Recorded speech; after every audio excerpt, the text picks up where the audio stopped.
Une des difficultés qu'on a, c'est que beaucoup d'hommes viennent d'abord dans une démarche individuelle. Je viens pour euh, quelque chose qui m'appartient personnellement. Là, il y a certains hommes qui aiment tellement l'expérience, ont envie de faire partager cette expérience-là à d'autres hommes. Mais parfois, c'est seulement dans le but de pouvoir se créer leur propre groupe de 8 hommes, et une fois qu'ils ont ce groupe-là, ils sont satisfaits. Moi, personnellement, j'aime tellement cette expérience-là que j'ai envie de rencontrer des hommes qui sont dans d'autres groupes, des hommes qui sont dans les réseaux des autres pays, et je trouve ça tellement extraordinaire. Je suis québécois, je rencontre des Français, des Belges, des Suisses, et parce qu'on a cette expérience du réseau, en quelques minutes, on peut se mettre à se faire des confidences, à parler à un plan émotif. Je me sens accueilli, respecté, et j'ai l'impression d'avoir une communication authentique. Et j'aimerais pouvoir vivre cette expérience-là avec tous les hommes et tous les humains. Avec les femmes, habituellement, les hommes peuvent facilement faire des confidences. En tout cas, je sais qu'au Québec, la plupart des hommes parlent à une femme. Ils ne parlent pas nécessairement à leur femme, à leur conjointe, mais ils ont une bonne amie à qui ils peuvent faire plein de confidences. J'aimerais pouvoir avoir ce contact facile avec tout le monde. Alors moi, j'aimerais que le réseau soit connu, que pour tous les hommes, il soit légitime de parler de nos émotions, de montrer nos vulnérabilités et de ne pas être jugé pour ça.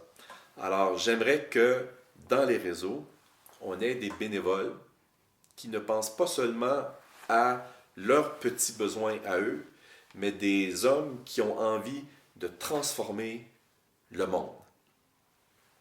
Ça peut commencer évidemment au niveau régional, faire connaître le réseau, euh, solliciter des entrevues auprès des médias pour passer le message, défaire les stéréotypes, les conditionnements sociaux.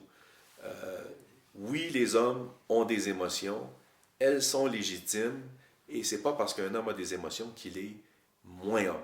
Au contraire, l'homme qui ose les reconnaître et qui ose les explorer, il est fort, parce que lui, il va pouvoir régler vraiment ses difficultés et avoir une vie plus heureuse, avoir des meilleures relations avec sa conjointe, ses enfants, ses collègues de travail, et le monde va être transformé. Et j'aimerais que les gens aient envie de transformer la société, que cette façon de partager, de s'exprimer, puisse se transposer dans les milieux de travail, avec nos collègues, dans les comités de travail, dans les institutions sociales et politiques. Et ça serait ma grande vision à long terme. Pour arriver là, dans les 3 ou 5 ans, c'est de parvenir à avoir plus de bénévoles, des bénévoles qui veulent s'investir, qui vont prendre cette cause-là à cœur et vont s'y investir à plein. Et qui vont mettre des affiches, distribuer des affiches, solliciter les médias. Lorsqu'il y a un drame d'actualité, il n'y a pas que les experts, les psychanalystes qui savent interpréter.